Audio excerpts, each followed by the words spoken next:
O final de Chainsaw Man Parte 1 foi bom, mas esses 3 finais alternativos criados por fãs seriam traumatizantes. Neste final, Denji não consegue enganar Makima. Ela domina o Chainsaw Man completamente, apaga a existência dos demônios que ela odeia e cria um mundo perfeito, mas sem liberdade. Denji encontra o novo demônio do sangue no inferno, mas ele é tão poderoso e insano que não reconhece o Denji.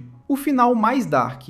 Denji com Kid Bengala luta contra Makima e sua ilusão, uma batalha feroz em que ambos sabem que será uma batalha de arrombar. Qual desses finais deixaria você mais traumatizado? Comenta aí o seu favorito.